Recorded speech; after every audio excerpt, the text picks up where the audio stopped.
A very warm welcome Yes. to Season 3, Episode 1 of Economic Unravelled, an exclusive proudly organized by SIMSETT, the Economics Club of Symbiosis Institute of Management Studies. Today marks the beginning of yet another insightful season, and we are truly privileged to commence it with our distinguished global expert who has nothing short to transformative in the field of agriculture and sustainability. We have the honor of hosting Mr. Roshan Lotla Parepiah, a high accomplished professional with over 2 decades of unparalleled experience in agribusiness, agriculture research, and extension service, currently serving as the Senior Executive Officer at the Food and Agriculture Research and Extension Institute, Mauritius. Mr. Parepiah has been at the forefront of driving innovation in agriculture. His remarkable contribution include pioneering sustainable farming practice such as hydroponic, aquaponic, and biofarming, empowering agricultural entrepreneurship, and evaluating groundbreaking project that shapes the future of global food system. His vision and leadership has not only advanced agriculture development Mauritius, but have also set benchmark for resilience, sustainability, and economic progress in time of climate uncertainty and global transformation. We would also like to extend our heartfelt gratitude to Dr. Sanjay Mangla, our esteemed faculty in charge of SIMSET, for his constant support and guidance in bringing this enlightening session to life. With such a profound blend of experience and insight, today's conversation promises to be nothing short of exceptional as we delve into the critical theme global food production and supply chains in the times of increasing climate risk and changing world order. Ladies and gentlemen, please join me in welcoming Mr. Roshan Lotla Parepiah to the session. Welcome, sir. Yes. Hi, everyone. Okay, very nice to see you here. So I think that first of all, I'd like to say that my discussion will be based on the basics of the philosophy that there is an abundance of food resources for everyone on this planet, and not and specifically for this Indian Ocean region, which has a very vast ocean connecting several countries with large masses of land and the islands in between. So my opinion is based on personal experience and also on my study in both private and public sectors and opportunities for visits to other countries of the regions. And other people on Mauritius or even on my organization may not share the same opinions, but my strength is that I've been able to acquire agri-industrial experience in both private sector and public sectors together. Okay, I've been work in the industries, on the machineries. I work with farmers. Actually, my work is developing business plans, okay, in connection with requests for state land and grants for government grants. So would you like to ask the questions and so that I can reply? Yes, sir. Yeah. So, sir, my first question would be related to global food security and inflation. Yeah. As we all know, global food prices have been highly volatile in recent years. How do you see this as trend impacting small farmers and consumers, especially in developing countries, namely India, Eastern African countries, and small island developing states of Indian Ocean region? Okay. Now, first of all, when you talk about global food prices, okay, so we refer to different types of spikes, okay, in prices. You have the big one and the smaller ones. And as far as the agricultural sector is concerned, the small ones are mostly caused by seasonality, which is quite normal. Okay, we have season and off season, but then we have the big spikes. Okay, we have a very high increase in prices, and these are caused by both climatic and non-climatic factors.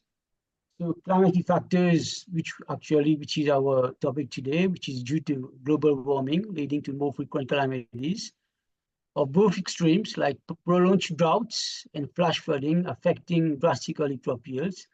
But as well as we have non-climatic factors like wars between countries, pandemic, disrupting food supply chains.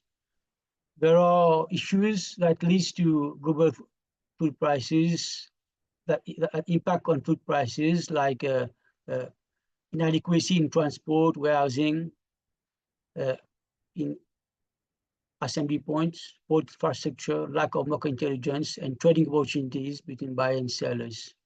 With regards to small farmers, I would see that there is a recovery from damage, okay, and from massive loss is quite slow, that due to financial constraint, whereby farmers can no longer rely on farming as a profitable enterprise for their family and even quit to go for other non-agricultural activities. And the paradox is when farmers could not buy for themselves and meet their own dietary needs.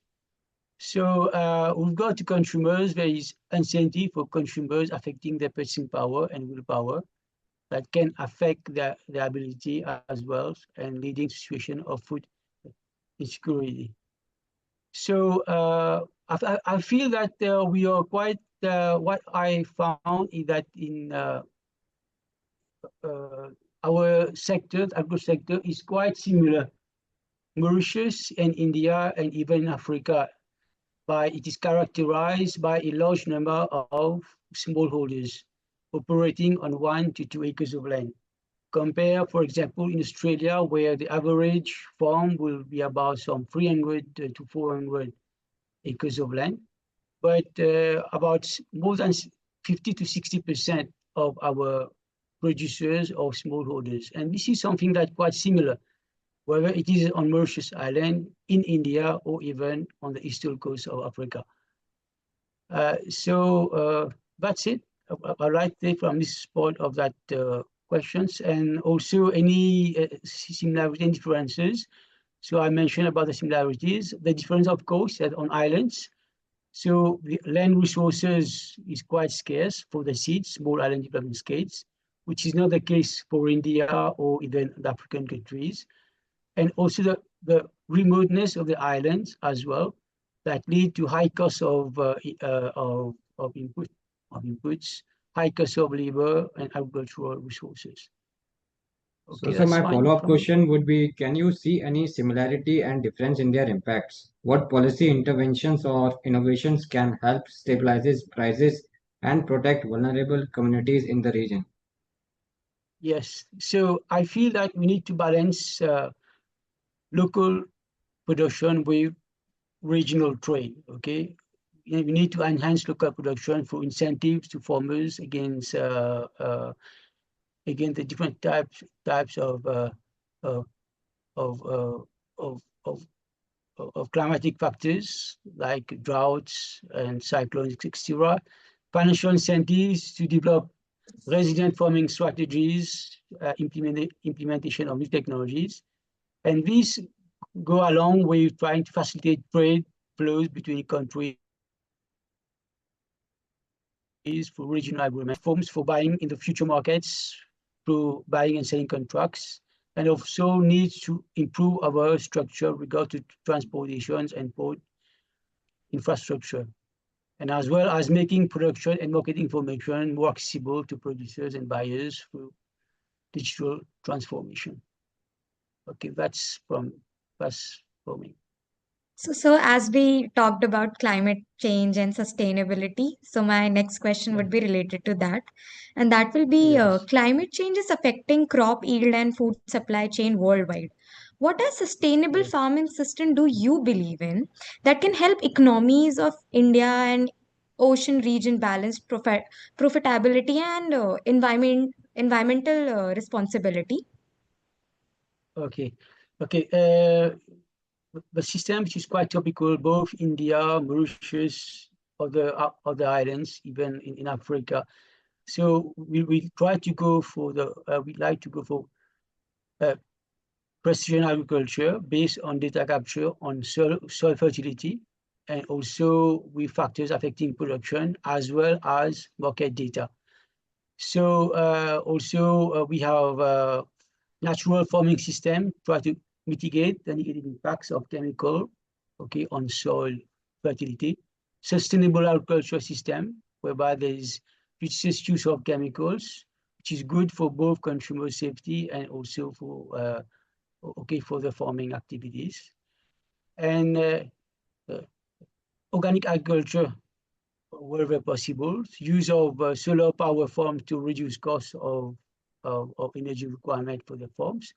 But also we have protected cultivation, where we can maximize the use of resources, reducing loss by for better for better control of pests and diseases, and to protect crops against bad weather conditions.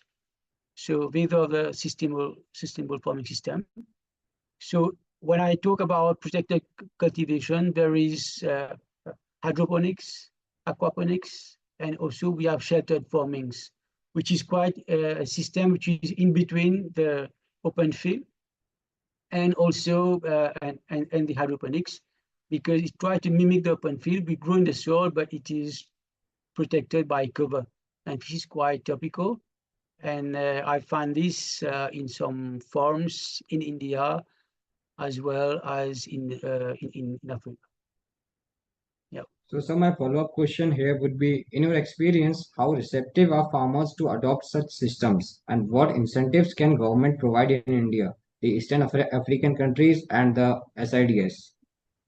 Yes, I think smallholders are in general less receptive than the bigger farms and the corporates, okay, because of their uh, accessibility, okay, to informations, okay, and to technology. So we need, I think, sensitization and training of farmers, which is actually ongoing. I started, but more is needed. We need to have technology transfer and technical collaborations between countries, and commitment at all levels between countries and among policy holders.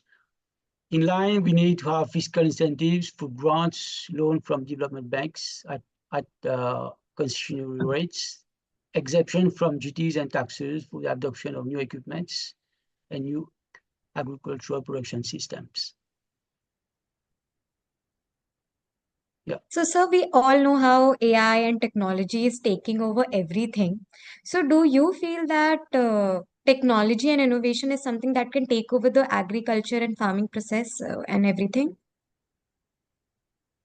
Yes, I think first of all, I think that I'd like to mention about the, before I go on the AI, okay, I would like to talk a bit about the hydroponics system, okay, whereby it is a very capital intensive. We need a very high cost of investment, but it is a good resilient production strategy against adverse effect of climate. It provides automations, control environment, and maximize productions, and also help to increase crops yields and the quality for consumers, whereby farmers can also pay the price. However, these systems, for it to be viable, we need to have a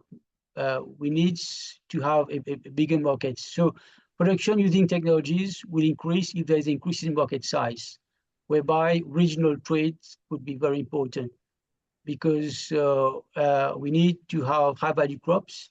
And when we have investment, we need to have a market for that, where regional trade is important. AI, I think, will have an important data on, we already have data on trade and countries details, which are collected from platforms shared by the IMF, FAO, and the World Trade Organizations. But what AI will do is try to match and correlate data on production, factors affecting production and market, and helps farmers on their investment decision and production planning.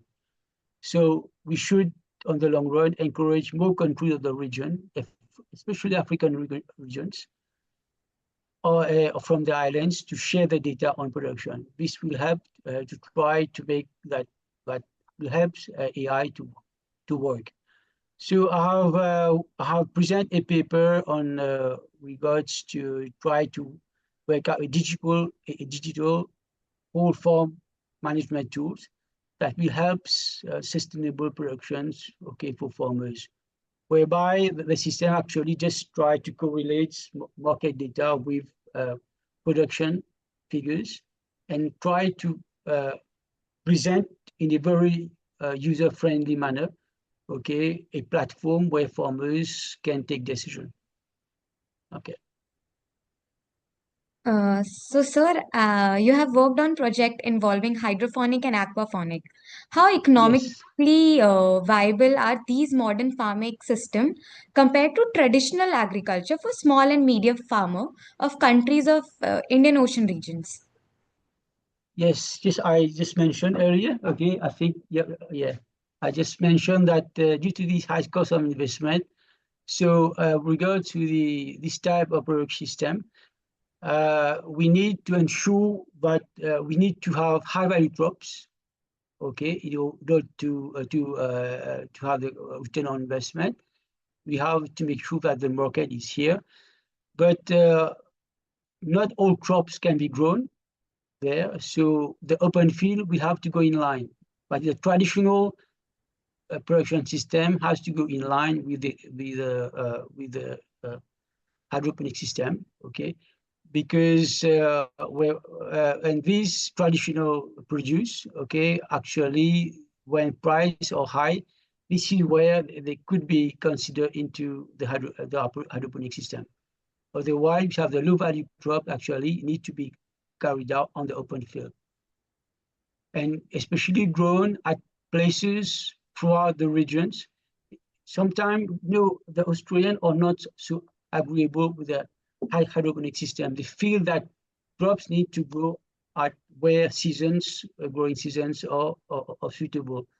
That is when climate or goods in India, for example, crops can be grown here in the open field and then traded with at other regions, okay, at other countries of the regions where maybe conditions are not favorable.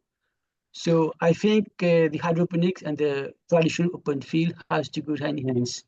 We need to strike the right balance. Yes, Yeah. sir. So, agri-entrepreneurship is seen as a game changer for rural development in India, Africa, and the SIDS. What strategies or policy do you think can help attract more young people into agriculture business in these economies? Yes, I feel that we need mentoring, a lot of mentoring on agribusiness opportunities, research work to be carried out in agri-entrepreneurship and market research, regional market research. So we need to have technical and financial support for a startup, encouraging buying and selling contracts on future markets, whereby government can enhance. So this will help young farmers, okay, to help to minimize their market risks and develop a more sustainable enterprise. We need training and exchange program between countries, okay, to enhance in the regions with the trading partners, especially comprising India, the African countries, and the small islands. So I have traveled to India, to Africa, but I've not seen, for example, students from India, okay, in our workshop in Africa, for example, or even on the islands. So we have better ideas about the realities of the different ecosystems. So, and I think that we need to have exchange program. So between participants in that So, sector. what role can education institutions and incubation programs play in fostering the entrepreneurial mindset? Yes, I think that the institutions and incubation programs especially from the donor countries, should target relevant participants both with regard to the government officials, agri-entrepreneurs, and the academic researchers to make sure that participants are relevant to the objective of the course program. This is one of the weaknesses which I feel, because I give an example. I went into a training program, okay, in one of the countries, where I was the only one to have the interests and the skills with regards to the program. Many of the training programs that are provided, sometimes we don't have relevant participants. I think this is a loss of resources, loss of financial resources for the donors country, whether it is from India, from Africa, because and then we need to have follow-up, okay, with the participant, make sure that they come to some concrete results. But very often we have a lot of program, exchange program, but not enough targeting the right people, and so this is a lack of resources. I think it's the role of educational institutions trying to improve on that. Yeah. So, COVID-19 exposed major weaknesses in global supply chain. From your experience, what lesson have we learned and how can these countries build more resilient agriculture supply chain? Yes, the lesson to learn is that I think this is quite worldwide. There has been disruption in the agricultural supply chains, making food and agricultural commodities inaccessible goods. But the agricultural produce on the farms waiting, okay, to be taken, but could not because of disruption in the distribution channels. So there is a need to strike the right balance between developing the resilient local produce together along with regional trade. So, and also we need to have try to conforming to sanitary and phytosanitary standards on a regional basis involving the partner countries. So in case of disruption, we know that the standards are here, so we can very easily trade easily and very quickly trade our commodities in time of crisis. So, do you think Yeah. regional trade agreements and technology-driven logistics will shape the future of agri-supply chains among India, Eastern African countries, and the SIDS of the Indian Ocean region? Yes, definitely this will facilitate and enhance the flow of food and agricultural produce from surplus area to where it is deficit. There could be technical and economic cooperation, just like the activities of BIMSTEC, okay, involving India. But this economic and technical cooperation could extend to African countries or African regional groups such as the SADC, where the small islands are members. So the spike in food prices and risks will be minimized for the benefits of both producers and consumers. Reduction in tariff and conformity in non-tariff measures, such as quotas on food. And I think this regional trade would enhance food security in the region, both Africans, for India, and for the small islands. Yes, sir. Yeah. So, sir, digital tools, AI, and smart farming are rephrasing agriculture. How do you see these technologies influencing agriculture economies? And what advice would you give students who want to pursue a career in sector in India and East African countries and the SIDS? Yes, sure. What the digital tools, AI, and smart farming practices for data capture will help to break, as mentioned earlier, the correlation between factors affecting production and market, and helps farmers on their investment decision and production planning. So the agricultural economists should work together with other technicians in other fields like agribusiness, IT, statistics, trying to develop software solutions that help farmers in their decision making, in planning, making better use of resources, and in mitigating market risks. So the role of the agricultural economists in the future will help to make information more accurate based on cost of production data provided by the uh, agribusiness technicians and also from the market researchers. So we need to, there should be diversification of agricultural activities to mitigate production and market risks. And in extreme cases, to consider non-agricultural activities as well within the enterprise. This is by making use of production planning. Very often what we need to neglect is that the farmers needs the objective is to make profits, And sometimes when there are very disruptive risk, so it has some time to balance its farming activities with non-farming activities. And I think that people making career in agricultural economies need to take this into consider. And also, we should aim at developing digital tools and platforms that are user-friendly, adapted to farmers' reality in the different countries, especially targeting the smallholders, making use of the mobile phone, internet, which can be explored more. Should think of data entry and processing and the human resources needed behind the screen, okay, to capture data, to make ensure that data information are readily available, okay, so that the IA systems can provide production plans and models for farmers to make decision. So we need to have a team of technicians in the various fields, including the economists, the statistician, the IT technician, and the agribusiness expert working together. Okay, that's it. So what skills should students focus on today to stay relevant in agribusiness industry of tomorrow? Yes, it has students need to be fun with theory and very eager to learn about applied theory such as agricultural economics, agribusiness, along with the digital tools and AI. They should learn to look at things from different perspectives. Okay, you have to be very non-politics. Try to say also try to be computerate, and we need to think very look things in a very in holistic approach.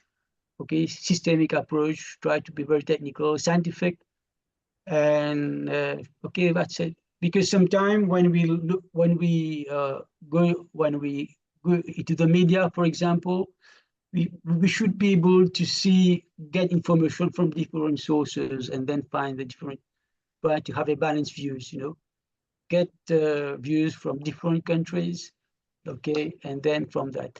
And I think as a person from a small islands, I think we have a lot to learn from the the bigger economies, okay, in terms of technology. And I think but also in return, we could provide a kind of a places for the ship, okay, when large countries like India and Africa, Australia, okay, shipping their goods, okay, among you. So we islands, we can like as an ilos, a places for you to come have some rest and have some food and drinks. Okay, that's for me. So, do you think digital tools and AI can make technologies more accessible and to be focused on cost effective in the future? Yes, yes, yes, definitely. It will provide a more based on data, on market data, based on data which have been captured. For example, factors affecting production like temperatures, rainfall. So AI will what we try to gather all that informations together and will provide farmers with a production program that is more suitable for decision making, where this precision, I think, is very important in order to be able for farmers to be more efficient. Okay, that's it. Is that okay? Sanjay sir? Yeah, yeah. Okay, Uh, I'm done. Any question you want to ask or anything that you did not listen? You did not hear? no, sir, the session was very insightful. I'm just calling Sanjay sir. Yes, Jyoti, just a Yeah, minute. yeah, Yes, sir. Just a minute. yeah.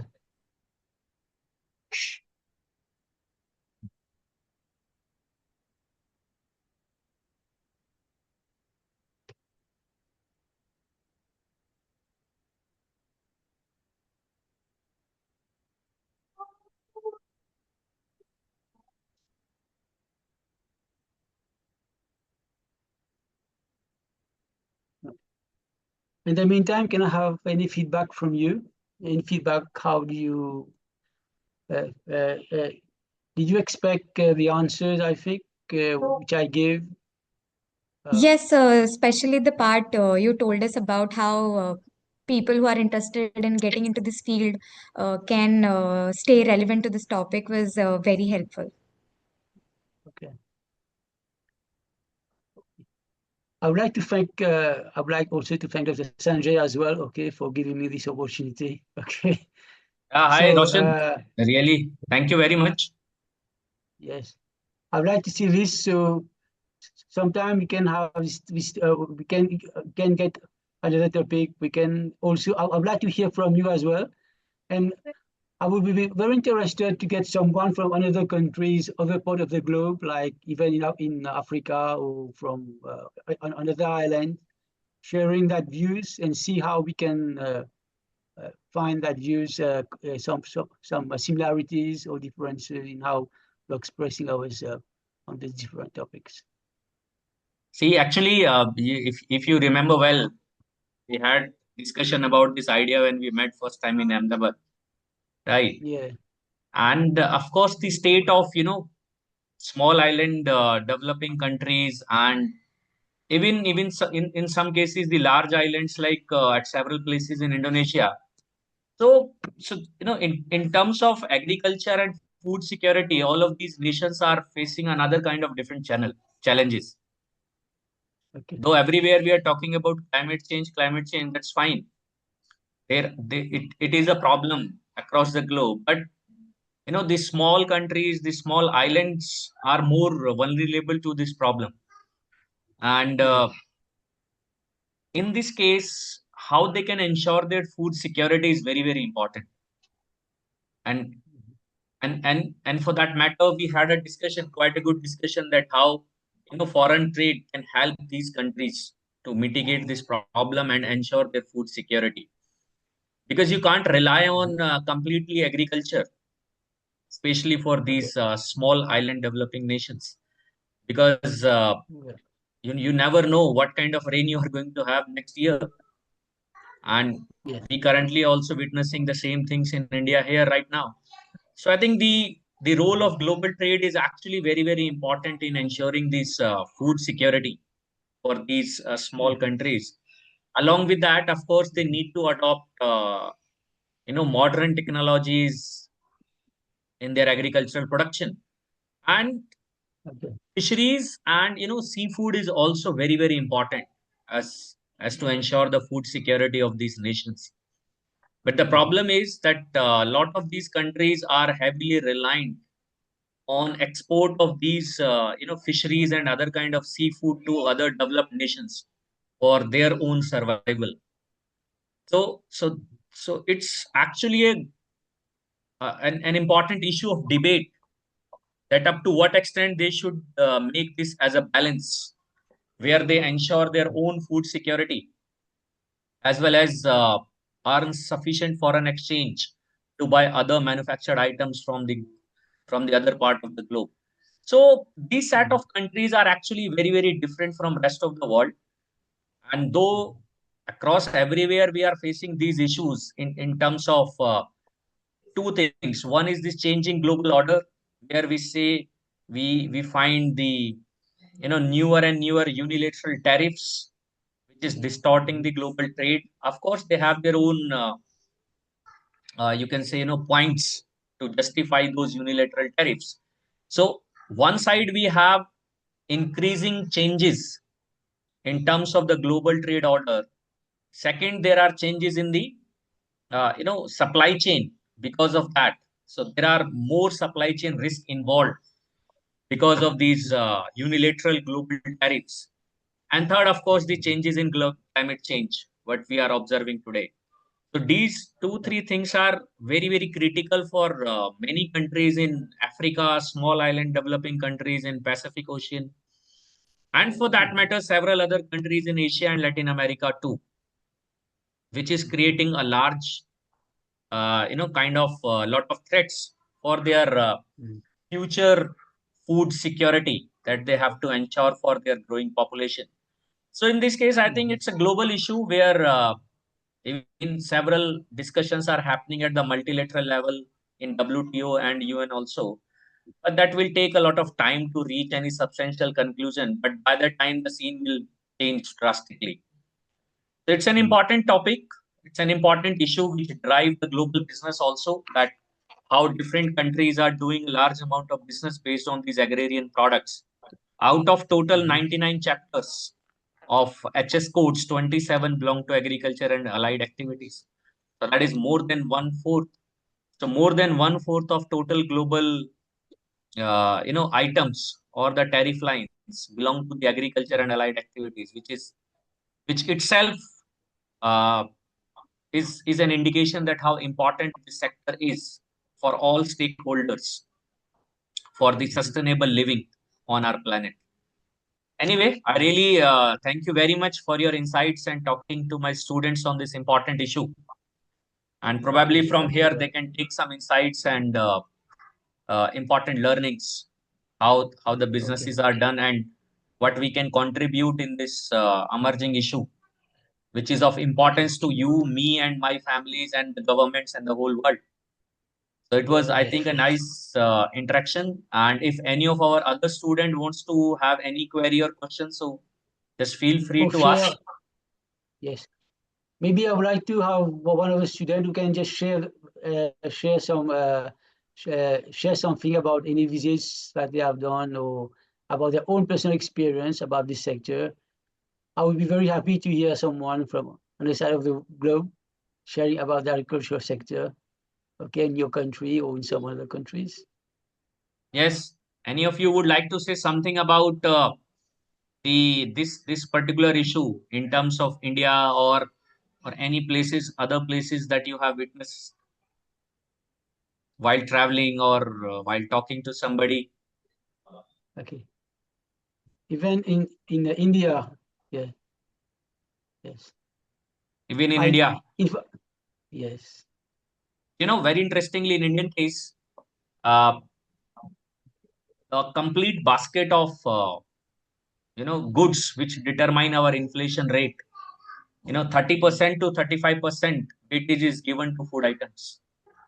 So yesterday they had just watched that movie RBI Unlocked, and in this it was clearly raised by the former deputy governor of RBI that three crops, potato, onion, and tomato, are actually very, very essential and critical in terms of the economic stability, as well as how government react to crisis and how government design its monetary policy to control inflation well within the target. So, of course, this sector is very, very vulnerable to climate change, very highly seasonable. Fine, and all different countries have variety of issues related to this sector. Now the time is that how we can ensure the durability of agrarian products, because if you pick up a tomato from a plant today, it will hardly last for a couple of days. So what technology we need to see is that how we can preserve those agricultural crops for a longer time period, even if we want to export them from one country to another country. So whole lot of issues are there in this critical sector, which is sometimes in India it becomes but not now, but about 2-3 decades back, even high onion prices could drop the government of the country. So that is how important this agriculture sector is, and especially countries like us, where still 60% population is dependent on this agrarian sector. So it's quite interesting to have your views on this and how different countries across the globe are facing and handling these challenges and crises. And uh, we see a lot of negotiations are happening at the multilateral level about fisheries and agricultural subsidies to ensure at least the food security for each and every one of us on this planet. Yes, Jyoti, any concluding remarks? Yes, sir. So, Yes, sir. So thank you so much, Mr. Parepiah, for enriching session Thank today. you. We get deep Thank you. insight into some of the most pressing issues shaping global agriculture and food system. We learned how volatile food price and disproportionately affect small farmers and consumers in India, East Africa, and the SIDS, and how targeted policies, interventions, subsidies, and regional corporations can establish price and protect vulnerable communities. We understood the climate smart practices such as hydroponic, aquaponic, and integrated farming are not just environmentally sustainable but economically viable when combined with support government incentives and digital tools like AI and all. Your thoughts on how AI and smart technology will make agriculture more efficient and accessible were truly forward looking. We also explored how agri entrepreneurship can revitalize rural economies, provide these in strong policy support, young engagement programs, and occupation incentives. From the pandemic lesson, we realized the importance of resilience supply chain built on technology driven logistics and regional trade agreements. Finally, your advice for students to embrace digital tools, sustainability practices, data analytics, and innovations will certainly help us align our skills with the future and agri economics. On behalf of SIMSET and the entire SIMS community, we sincerely thank you for sharing your expertise and making season 3, episode 1 of Economic Unraveled an impact and knowledge driven experience.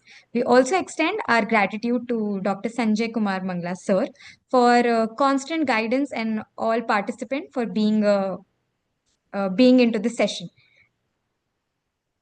Thank you, sir. Okay.